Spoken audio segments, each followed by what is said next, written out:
বাংলা বলছি চ্যানেলটি সাবস্ক্রাইব করুন এবং সমস্ত অনুষ্ঠানের আপডেট পেতে বেল আইকনটি অন করুন।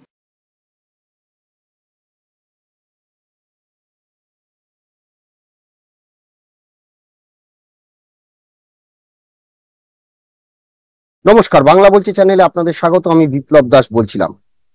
আরজি করের যে চিকিৎসক, যাকে সবাই আমরা অভয়া বলছি, সে অভয়ার মৃত্যু সারা বাংলাকে নাড়িয়ে দিয়েছে। কি করে তার মৃত্যু হলো? একজনকে গ্রেপ্তার করেছে, কিন্তু যে ঘটনা ঘটেছে, এই নৃশংস ঘটনা একজনের পক্ষে কি সত্যিই ঘটানো সম্ভব? যে জায়গায় ঘটনাটি ঘটেছে সেই জায়গায় এমন ঘটনা কি করে ঘটলো, এটা কিন্তু প্রত্যেকেরই একটা মনে সন্দেহ রয়েছে। তো আজকে আমরা এই বিষয় উদ্ঘাটনে তো সরকার, পুলিশ প্রশাসন সেসব করছে, তার বিরুদ্ধে বিভিন্ন হাসপাতালে, রাজ্যের বিভিন্ন হাসপাতালে আজকে যেভাবে উত্তাল হয়ে উঠছে চিকিৎসকদের যে প্রতিবাদে, যেই প্রতিবাদ চলছে, সেই সঙ্গে আমরা আজকে এই অভয়ার সঙ্গে দীর্ঘদিন এই অভয়া যার কাছ থেকে এই চিকিৎসার জন্য শিক্ষা নিয়েছিলেন, তার সঙ্গে কথা বলবো। কেমন ছিল অভয়া, কি তার স্বপ্ন ছিল, তারা কি সন্দেহ করছেন? সে অভয়ার যে প্রতিবাদ, আজ সেই অভয়ার প্রতিবাদে, মৃত্যুর প্রতিবাদে সেই চিকিৎসক তিনিও সামিল হয়েছিলেন। তারপর তিনি আমাদেরকে আজকে আমাদের সঙ্গে এই প্রতিবেদনে তিনি বলবেন অভয়ার কথা। আমি ডক্টর মৌমিতা চ্যাটার্জি, আপনাকে স্বাগত। আমি ডক্টর মৌমিতা চ্যাটার্জির একটু পরিচয় দিয়ে দিই যে অভয়া, যিনি, আবারও বলছি, যার কি বলে অকাল প্রয়াণ হয়েছে, যাকে খুন করা হয়েছে পাশবিক অত্যাচার করে, সে অভয়া এই ডক্টর মৌমিতা চ্যাটার্জির কাছে প্রায় 5 বছরের বেশি তিনি শিক্ষা নিয়েছেন, চিকিৎসার শিক্ষা নিয়েছেন, চিকিৎসার পাঠ নিয়েছেন, এবং সেই সঙ্গে প্রায় বলা যায় বছর খানেকেরও বেশি কন্ট্রাকচুয়াল বেসিসে টিউটরের কাজও করেছিল অভয়া এনাদের সঙ্গে। অর্থাৎ একদিকে শিক্ষিকা, অন্যদিকে তার কি বলবো কলিগ, চিকিৎসক কলিগ। সেই মৌমিতা চ্যাটার্জি আজ আমাদের সঙ্গে রয়েছেন। চিকিৎসক মৌমিতা চ্যাটার্জি, তিনি college of medicine and JNM হাসপাতাল, কল্যাণী, সেখানেই অভয়া MBBS করার জন্য 5 বছর 2011 থেকে 2016 সালে এই চিকিৎসার পাঠ নিয়েছিলেন মৌমিতা দেবীর কাছে, এবং তারপরে তারা দীর্ঘদিন একসঙ্গে কাজ করেছেন। তারপর PG অর্থাৎ পোস্ট গ্রাজুয়েট ট্রেনিং চেস্ট মেডিসিনে আরজি করে সে জয়েন করে 2022 সালে।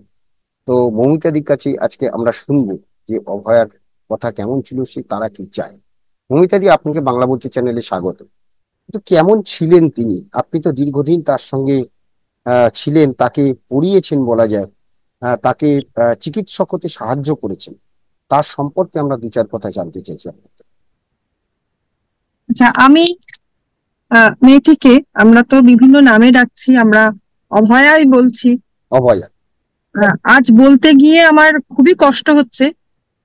সে আমাদের ছাত্রী ছিল। যেমন আমাদের মধ্যবিত্ত পরিবারে যেমন হয়ে থাকে, যে বাড়ির একটি মেয়ে সে ডাক্তারি পড়ায় সুযোগ পেয়েছে, সেটা একটা বিশাল। তো সেও সেরকমই একদিন আমাদের কলেজে পড়তে এসেছিল, তখন আমরা ফ্যাকাল্টি। ওকে আমি যতটুকু দেখেছি, যতটা ওর সাথে থেকেছি, খুবই ভালো মেয়ে, খুবই শান্ত, খুব সিনসিয়ার, কাজ শেখার আগ্রহ, পড়াশোনার আগ্রহ সবই ছিল। ওর মতো মেয়ের কোনো শত্রু থাকতে পারে সেটা আমরা বিশ্বাসই করতে পারি না, এবং তার যে এরকম পরিণতি হতে পারে সে আমাদের স্বপ্নেরও অতীত। মানে এই যে নৃশংস ভাবে ওকে অত্যাচার করে, নির্যাতন করে হত্যা করা হয়েছে, সেটা আমরা মন থেকে এখনো মেনে নিতে পারছি না, এবং অপরাধীরা এখনো ধরা পড়েনি। আমরা চাই সবাই ধরা পড়ুক এবং খুব শীঘ্র শাস্তি হোক। ওকে আমরা যতটুকু চিনি, আমার শুধু ছাত্রী নয়, একটা সময় ও যখন MBBS কমপ্লিট হয়ে গেছে, সেই সময় ও MDর জন্য প্রস্তুতি নিচ্ছে। MBBS করার পর আমাদের যে স্পেশালাইজেশন হয়, তার তো একটা কঠিন এন্ট্রান্স পরীক্ষা হয় এবং সেই পরীক্ষার প্রস্তুতি নিতে হয়তো কোনো কোনো সময় এক বা একাধিক বছর লেগে যায়। তো সেই সময়টাতে ও আমাদের ডিপার্টমেন্টে একটা কন্ট্রাকচুয়াল টিউটর হিসেবে ও জয়েন করেছিল। সেই সময় ও আমার সহকর্মীও ছিল, হ্যাঁ, প্রায় 1 বছর ছিল। তারপর ও চান্স পায় এবং ভালো সুযোগ পায় পোস্ট গ্রাজুয়েশনের জন্য, এবং সেই পোস্ট গ্রাজুয়েশন ও পার্সু করতে যায়। সেই খবর আমাদের দেয় আনন্দ সহকারে যে ম্যাডাম চেস্ট মেডিসিন পেয়েছি। তো সেই দিক থেকে মানে আমাদের খুবই কাছের, খুবই ক্লোজ আমাদের। আমরা এটাতে মর্মাহত, মানে আমরা এই ঘটনাটা মেনে নিতে পারছি না। আমরা ভাবতেই পারছি না যে মানে কাজ করতে করতে একটা কর্তব্যরত অবস্থায় কোনো মহিলা যে এতটা নিরাপত্তাহীন হতে পারে, তার উপর এতটা অত্যাচার হতে পারে। এবং এবং ওদের ইনকোয়েস্ট রিপোর্ট বা পোস্টমর্টেম রিপোর্ট অনুযায়ী যেটা শুনছি বা শুনেছি, তাতে মানে ভয়ঙ্কর ভাবে তাকে অত্যাচার করে তাকে মেরে ফেলা হয়েছে। এই জায়গাটা সে আমাদের খুব কাছের ছিল, একদম তাদের বন্ধু বান্ধব সবাই আমাদের এবং তারা সবাই আজকে প্রতিবাদের, আজকে সবাই ন্যায় বিচারের মিছিলে এসেও ছিল। এইখান থেকে আমার প্রশ্ন যে আপনি যেটা বলছিলেন যে সকলের আমরা ন্যায় বিচার চাই, সকলকে গ্রেফতার করতে হবে, গ্রেফতার একজন হয়েছে আমরা শুনেছি, কিন্তু প্রকৃত অপরাধী কি সে, নাকি এর মধ্যে অন্য কোনো রহস্য আপনারা আশা করছেন? কি ভাবছেন আপনারা, বা আপনাদের কাছে কি মনে হচ্ছে? দেখুন, আমাদের বিশ্বাস যে এটা একজনের কাজ হতে পারে না। আর একজনকে ধরা হয়েছে, তাহলে যদি একাধিক জন হয় তাহলে নিশ্চয় আরো অনেকজন আছেন। আর এই একজন যাকে ধরেছেন, আমরা আমরা মনে করি যে এর পিছনে আরো অনেকজনের হাত আছে। মানে শুধু একজনের পক্ষে সম্ভবও নয়, যেটা সবাই বলেছে বা আমরা সবাই মনে করি, চিকিৎসক বা সকলেই, যে এটা একজনের পক্ষে সম্ভব নয়। আচ্ছা, এইখান থেকে প্রশ্ন যে আজকে আরজি করের যিনি আহ, দায়িত্বে রয়েছেন, সুপার, তিনি পদত্যাগ করেছেন। তো এই পদত্যাগের মধ্যে আপনারা অন্য কোনো রহস্যের গন্ধ পাচ্ছেন কি? কারণ শুধু পদত্যাগ করলে হবে না, মানে যে বিক্ষোভটা, মানে আপনাদের দাবিটা মূলত কি একদম? প্রকৃত বিচার তো বটেই, কিন্তু আমাদের এই দাবি সঙ্গে ছিল আপনাদের কি যে কি সন্দেহ? হ্যাঁ, আমাদের দাবি যে পুলিশের যে তদন্ত চলছে, তারপর আমরা দাবি করেছিলাম যে আমাদের সিবিআই তদন্ত করা হোক। তো মাননীয় মুখ্যমন্ত্রী আমাদের বলেছেন যে 7 দিন উনি সময় চেয়েছেন, ওর বাড়ির লোককে বলেছেন যে 7 দিন পর যদি রহস্য উদ্ঘাটন না হয় তাহলে উনি সিবিআই কে তদন্তের ভার দেবেন। সিবিআই তদন্ত মানে যে করবে আপনারা বলছেন, এখন প্রশ্ন হলো যে সিবিআই তদন্ত করলেই কি প্রকৃত ঘটনা আপনি মনে করছেন বেরিয়ে আসবে? ব্যাপারটা সেটা কারণ নয়। পুলিশ পুলিশ তদন্ত করছে নিজের মতো, কিন্তু সেই তদন্ত আমরা চাই যে আহ যে হয় না যে প্রত্যেককে সন্দেহের তালিকায় রেখে, সেই সময় যারা ছিলেন সমস্ত স্বাস্থ্যকর্মী, সেই সময় যারা প্রেজেন্ট ছিলেন, সেই দিন যারা রাত্রেবেলায় কর্তব্যরত চিকিৎসক, নার্স, তাদের স্টাফ, প্রত্যেককে সন্দেহের তালিকায় রেখে যেন এই তদন্ত করা হয় মানে এইখানটাই এবং খুব স্বচ্ছভাবে সে তদন্ত যেন হয়। আচ্ছা, এই আমরা তো এখনো অব্দি অপরাধীকে সবাইকে খুঁজে পাওয়া যায়নি, তাই আমরা চাই যে সেই স্বচ্ছতা থাকুক তদন্তের মধ্যে। আচ্ছা, হ্যাঁ, আর খুব শীঘ্রই তার দৃষ্টান্তমূলক শাস্তি হোক, হ্যাঁ, মানে এই জিনিস মেনে নেওয়া যায় না।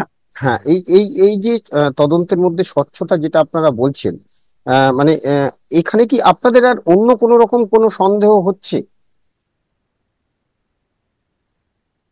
এটা তো মানে মনে হচ্ছে যে বিভিন্ন রকম ভাবে মনে হচ্ছে যে আম, এতটা অত্যাচার করে কেন তাকে হত্যা করা হলো, মানে মোটিভ কি তাকে এইভাবে, এবং তাকে যৌন নির্যাতন করে তাকে খুন করা হয়েছে।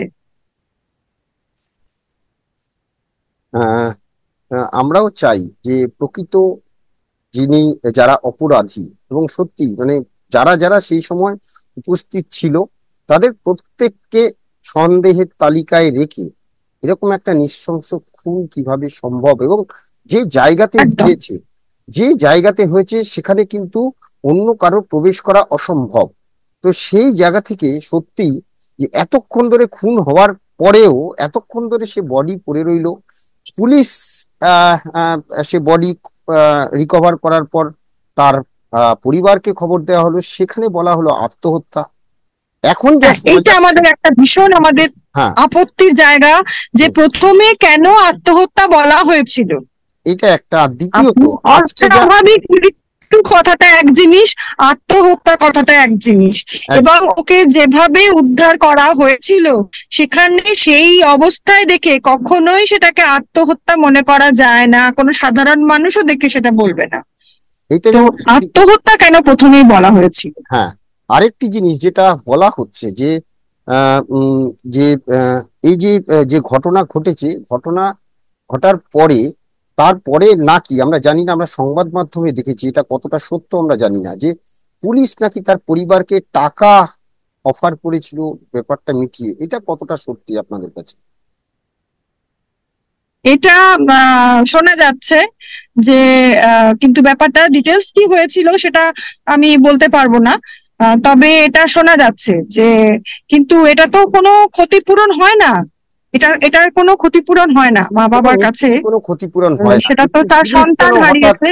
হুম। পুলিশ কি কাউকে তাহলে আড়াল করতে চাইছে? হতে পারে।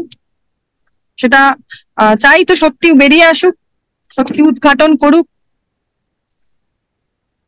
আহ ধন্যবাদ মৌমিতা দিদি আপনাকে। ডক্টর মৌমিতা চ্যাটার্জি আমাদের সঙ্গে ছিলেন, যে অভয়া, যার মৃত্যু হলো, অকালে চলে গেলেন। তার মানে সে তো, তার একটা স্বপ্ন ছিল, যেমন তার একটা জীবনের স্বপ্ন ছিল, তেমন তার একটা স্বপ্ন ছিল সে মানুষের সেবা করবে, মানুষের পরিষেবা করবে। বাবা মা তাকে বড় করেছিল, কিন্তু সেটা তো হলোই না। তার নিজের জীবনের যে স্বপ্ন, সেটা যেমন একদিকে, তেমনি মানুষকে সেবা করার যে স্বপ্ন, সেই স্বপ্ন কিন্তু তাকে অকালে চলে যেতে হলো। তাই আমরা চাই যে এমন ঘটনা যেন আর না ঘটুক। যারা চিকিৎসক তাদের যেন একটা যে নিরাপত্তা ব্যবস্থা, সেই নিরাপত্তা ব্যবস্থা ঠিক হোক। তাদের যে সমস্ত, তারা যেভাবে দায়িত্ব নিয়ে মানুষের প্রাণ বাঁচান, তারা নিজেদের জীবনের ঝুঁকি নিয়ে যেভাবে মানুষের জন্য কাজ করেন, তাদেরও যাতে নিজেদের জীবনটা সুরক্ষিত থাকে, এটা কিন্তু সরকারকে অবশ্যই দেখা উচিত। এবং যে ঘটনা ঘটেছে সেটা তো নিন্দা করার কোনো ভাষা নেই। আমরা চাই প্রকৃত দোষী কারা। কিন্তু এই যে ঘটনা ঘটেছে, এটা আহ এটা কিন্তু সত্যি যে এই ঘটনা একা একজনের পক্ষে কিন্তু ঘটানো সম্ভব নয়। হ্যাঁ, তো এমন একটা জায়গায় যে ঘটনা ঘটেছে, এর মধ্যে কি রহস্য আছে, এই রহস্য কিন্তু খুঁজে বার করতে হবে। এটা প্রত্যেকেরই দাবি, আমাদেরও দাবি। আশা করি যে আমরা হয়তো সেই রহস্যের উদ্ঘাটনে নিশ্চয়ই সরকার সহযোগিতা করবে। ধন্যবাদ মমতা দেবী আপনাকে, ধন্যবাদ আপনাদের। আপনারা সবাই ভালো থাকবেন। নমস্কার।